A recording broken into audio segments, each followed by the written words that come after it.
99 et 106 FM, Radio Interschool, la première radio en milieu scolaire. Je vais vous donner le sommaire de Panorama TSF.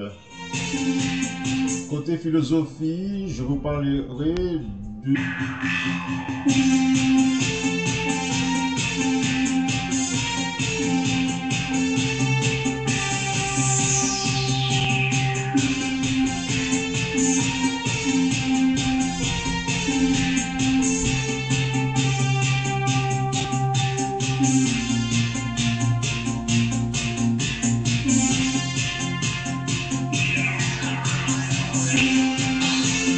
Nous abordons la philosophie avec l'humanisme.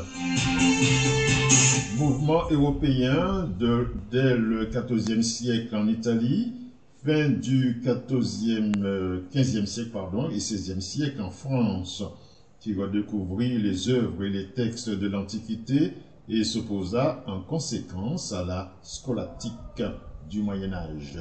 Qu'il soit chrétien pour concilier la Bible et la littérature antique, ou paganisant, profitant de modèles anciens pour mettre en cause les valeurs du christianisme. Ce courant majeur développe l'esprit de critique, favorise l'affranchissement de la philosophie relativement à la théologie et se lance à la recherche d'une sagesse qui puisse joindre le goût de l'érudition et l'amour de la vie, pour exalter la dignité de l'homme, produit du XVIe siècle à la fin du XVIIIe siècle en France de l'étude des humanités, texte littéraire et philosophique qui correspond à la voie classique, refusant tout excès et privilégiant le bon goût ainsi que les caractères de civilité attribués au gentilhomme, toute attitude ou théorie affirmant que la dignité humaine est la valeur suprême et doit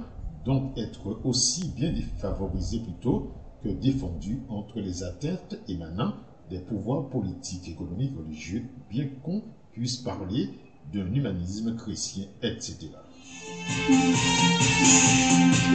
Alors, dans ce sens, l'humanisme se retrouve dans les tendances philosophiques très diverses, personnalisme, existentialisme, sartien, mais on peut constater, mesdames et messieurs, son inefficacité flagrante dans l'histoire des sociétés.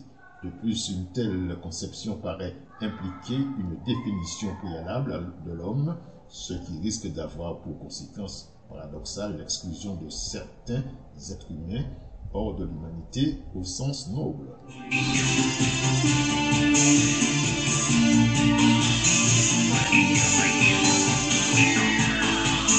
Horkheimer, alors philosophe américain depuis 1940, d'origine allemande, cofondateur de l'école de Francfort avec Adorno, il doit fuir le régime nazi, enseignant notamment aux États-Unis. Il ne revient à Francfort qu'en 1949. Les leçons du fascisme, 1949. Dès ce retour, il entreprend la rédaction de ses notes critiques en 1974 où un pessimisme lucide sur la situation faite à l'homme moderne en tout domaine soumis à des normes va de pair avec l'espoir d'une pensée authentique. Mais si cette dernière paraît condamnée à une rapide récupération banalisante, dans ses voyages les plus marquants, Éclipse de la saison et avec Adorno plutôt, Dialectique de la raison, tous les deux parus en 1947, Horkheimer propose avec une grande vigueur sa théorie critique qui s'intéresse notamment à la signification sociale de la science, à la théorie traditionnelle devenue idéologique dans la mesure où elle affirme comme seule forme de rationalité possible une raison strictement instrumentale. Les effets négatifs de cette dernière sont notamment mis en lumière par l'analyse d'une société qui part par-delà les différences politiques.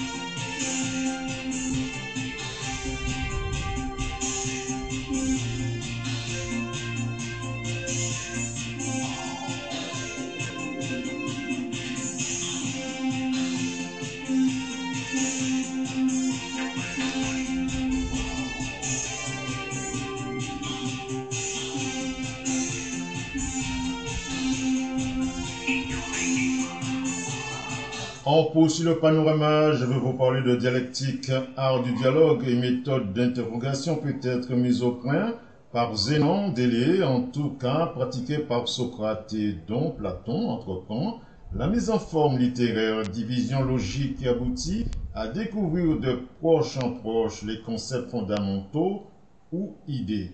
On évoque volontiers à propos de Platon une dialectique ascendante, partant du concept, du concret plutôt, pour accéder à l'idée du bien.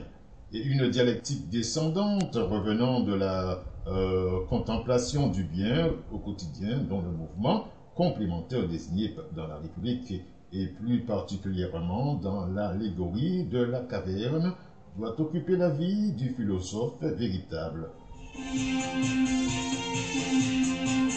Pour Aristote, anti-platonicien sur ce point comme sur beaucoup d'autres, le terme se nuance péjorativement par opposition à l'analytique qui a pour objet la démonstration véritable.